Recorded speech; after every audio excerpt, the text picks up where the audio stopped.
What's up everybody, Raiko here. Today, we're going to be checking out the top 5 decks that can utilize the Horus cards to the greatest extent. Although the Horus cards aren't game-breaking, they can absolutely raise the ceiling of any deck that can find the space to play these cards. There are plenty of ways one can take advantage of the Horus cards. Leverage, says you. I think I feel a change in the wind, says I. This includes utilizing the diverse rank 8 pool to provide extension options or blanketed protection for one's combos. Some of these rank 8s include Zombie Vampire, Photon Lord, and Hope Harbinger. The Horus cards are also incredibly useful for any deck trying to synchro or link summon, as providing free level 8 bodies that can recur themselves every turn are exactly what some decks want. Although there are plenty of decks that can use the Horus cards, there are 5 specific decks that utilize the Horus cards to the greatest extent. But before we look at the 5 best Horus decks, I wanted to quickly take a moment to express how grateful I am for each and every one of you who are watching this video, and for those who are subscribed and have been showing consistent support. I couldn't be doing this without you all, and for that, thank you so much. If you aren't subscribed yet, please consider subscribing and joining the crew. It's completely free of charge and would help out the channel immensely. Thank you so much, and with that, let's get back to the video. To start off with, at number 5, we have Therion Horus. Therion cards absolutely love to be in the graveyard, so it shouldn't come as a surprise that the Horus cards are an incredible addition to this deck. Being able to set up the graveyard for Therion plays while providing extension and protection for your normal combos is not something to scoff at, as it really raises the power level of this deck. This enables the player to set up even more powerful boards going first, or gives them a better chance to crack boards going second.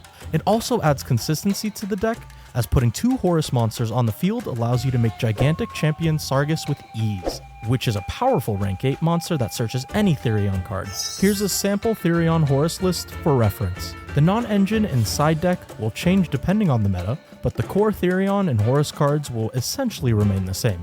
Overall, this deck is very strong and gladly welcomes the Horus cards with open arms. But although this deck can utilize the Horus cards incredibly well, simply put, there are other decks that use the Horus cards even better, which is why Therion is only sitting at number 5 on this list. Coming in at number 4, we have Bystial Horus. Recently, at YCS Indianapolis, Kaylin Cookie Garcia was able to finish in top 16 with their version of Bystial Horus. This is the list they piloted, and upon first glance, it's easy to see why the Horus cards and Bystial cards are a match made in heaven. Cycling through the deck while providing free bodies on the field for synchro and link plays is incredibly powerful in this deck, especially when combined with the Resonator, Dragon, and Bystial cards. This allows for consistent pressure going second, or the ability to make strong boards going first with plenty of interaction points. It also makes it much easier to go into Bystial Dispatter, which is the heart and soul of this deck, enabling powerful interaction and a ridiculously powerful grind game. Make for an incredibly fun and powerful deck that can be frightening to play against at any Yu-Gi-Oh event. If you haven't tested this deck, I highly recommend it, as it offers an incredibly fun and unique way to play the game at a competitive level. Moving on to number 3, we have Phantom Knight Horus. Yes, that's right, Phantom Knight in the year 2023.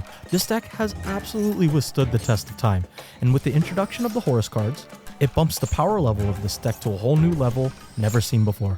Here's what this deck will normally look like. On the surface, it's clear to see why the Horus cards are a phenomenal addition to this deck, as putting Phantom Knight cards in the grave is ideal. However, it's the monster Zombie Vampire that really takes this deck over the top. Milling 4, special summoning 1, and gaining information on your opponent's deck is incredibly strong, and this all happens while putting Phantom Knight cards in the grave before you even commit a normal summon.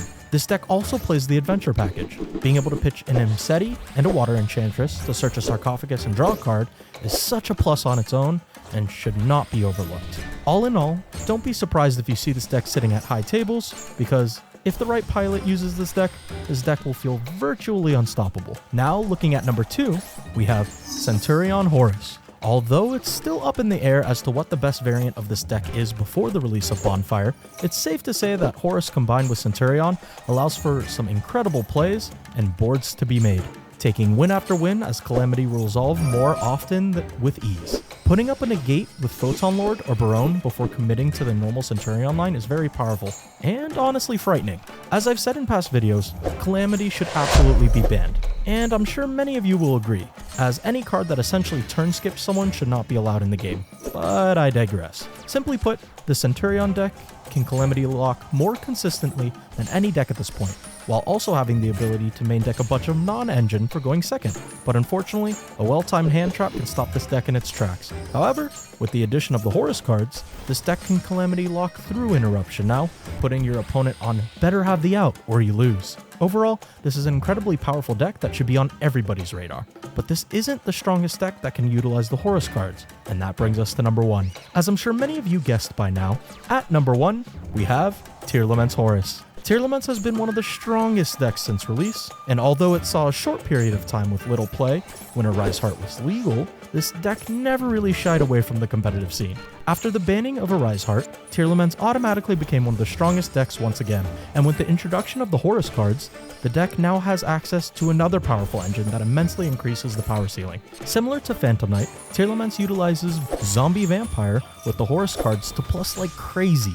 From personal experience, trust me when I say that it's one of the greatest feelings to mill 4 with Zombie Vampire, Special Diviner of the Herald, and mill an extra 5 on top of that. Unless you've been living under a rock, it should go without saying that milling this much within Tearlaments is very strong, and once the ball gets rolling, it's very hard to lose. The Horus cards also provide a way to cycle bricks out of the hand, as pitching a Trivikarma, Malicious, or even one of the Shizu monsters with Imseti or Sarcophagus can set up for powerful plays. The Horus cards give the deck a stronger grind game as well, because if your opponent does not remove the Sarcophagus from the field, you'll be able to put up a lot of pressure right away turn 3, which enables some easy OTKs. Overall, the Horus cards enables Tearlaments to make incredibly powerful plays with little commitment, while also providing an opportunity to fix your hand and have powerful follow-up. Due to how well Tearlaments utilizes the Horus cards, and how much they can plus off of them, Tearlaments easily takes the spot as the number 1 Horus deck. Some honorable mentions that do well with the Horus cards that didn't make this list include Punk,